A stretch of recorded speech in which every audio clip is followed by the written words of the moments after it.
A very good evening to viewers and listeners. I am Mariam Isa Adekola with Safalma News. The headlines. President Muhammadu Buhari praises Nigerian women on the occasion of the International Women's Day. The Senate says the court has no constitutional right to stop the legislative arm of government from carrying out its functions. Nigeria's vice president has regarded the safe return of the Nigerians displaced from neighboring countries as emergency assignment. Moscow announces humanitarian ceasefire in Ukraine to allow evacuation of civilian population.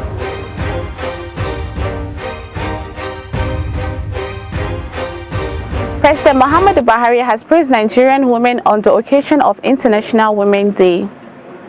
The president said it's an opportunity to reflect on the vital role women play in society, homes, government, and in all walks of life. He observed that women are nowhere they should be yet in different spheres of endeavor, adding that they can no longer be deprived for too long as they consistently prove that they can hold their roles all feet. He applauded their contributions, women, to the current administration, noting that they are making it possible for anyone to play down their hearts. Nigerian Governors' Wives Forum has enjoined Nigerian women to sustain consistent and proactive approach towards the realization of women's agenda in the country.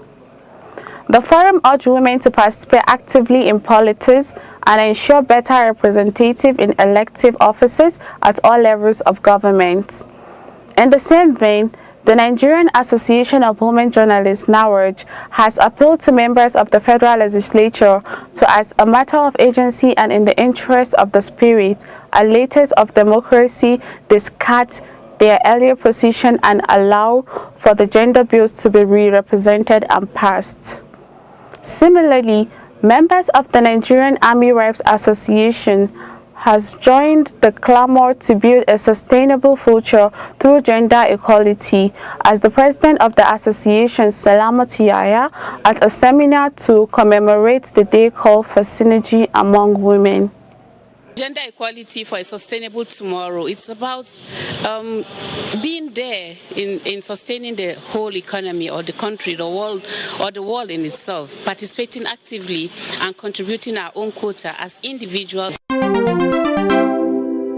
The Senate says the court has no constitutional right to stop the legislative arm of government from carrying out its function, such as making laws. President of the Senate, Ahmed Lawan, stated this at Tuesday plenary while reacting to the ruling by the Federal High Court sitting in Abuja restraining the National Assembly for going further to amend the new Electoral Act 2002. He explained that the policy with separation powers in Nigeria's constitution conferred on the legislature of functions of making and amending laws brought to it by individual members or executive. Any attempt to interfere with the constitutional duty will amount to infringement of constitutional provisions. Separation of powers, and I mean separation and exercise of powers. The judiciary, under no circumstance, can stop the legislature, the National Assembly, from performing its legislative duties. This news is coming to you from Safalma Radio TV Online. You can reach us on Facebook, Twitter, Instagram, and YouTube for more details. The Committee on Repatriation and Resettlement of Displaced Persons in the Northeast held its inaugural meeting at the Presidential Villa, Abuja. Vice President Yemi Osibanjo at the meeting says the safe return of the Nigerian displaced as a result of insurgency from Cameroon, Niger, and Chad will be treated as emergency assignment.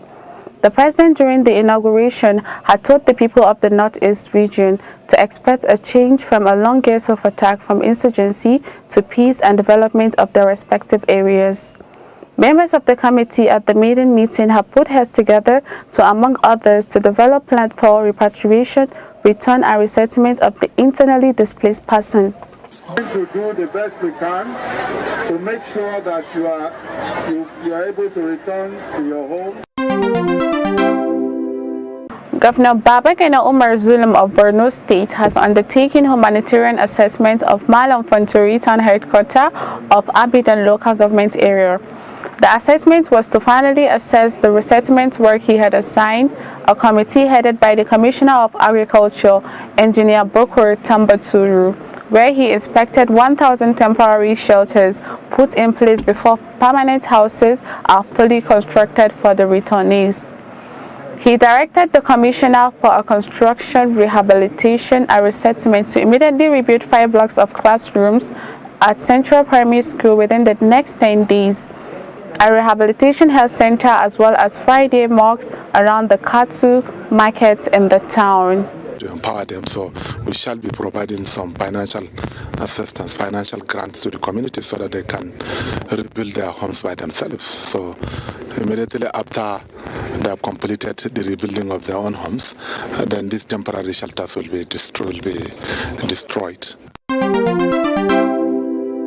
The Executive Director of Katsina State Programs Welfare Board, Alhaji Suleiman Nuhu Kuki, says the board, in collaboration with the State Healthcare Development Agency, has conducted the first and second COVID-19 vaccination to all the 2020 and 2021 Hajj rollover intending programs and officials.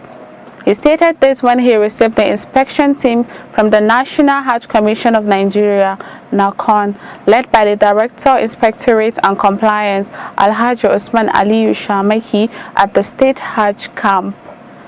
Alhaji Suleiman Kuki said that very soon the board will organize a second retreat aimed at enhancing the capacity of staff. Added that the board will also convene a stakeholder meeting to all agencies involved to develop strategies for the conduct of a hinge-free 2022 Hajj exercise.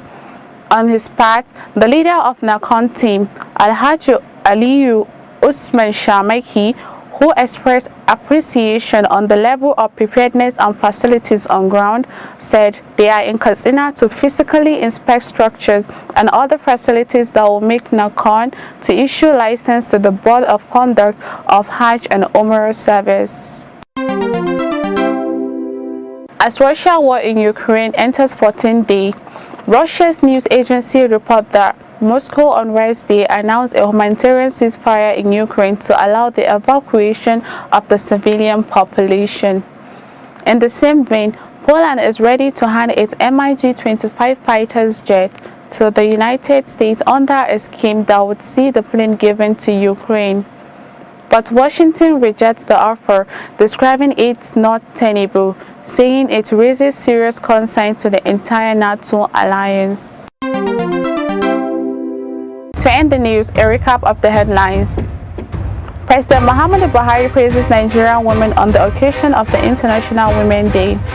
The Senate says the court has no constitutional right to stop the legislative aim of government from carrying out its functions. Nigeria's vice president has regarded the safe return of Nigerian displaced from neighboring countries as emergency assignments. Moscow announces humanitarian ceasefire in Ukraine to allow the evacuation of the civilian population. With this ends Safalma news for now. Thank you for staying with us.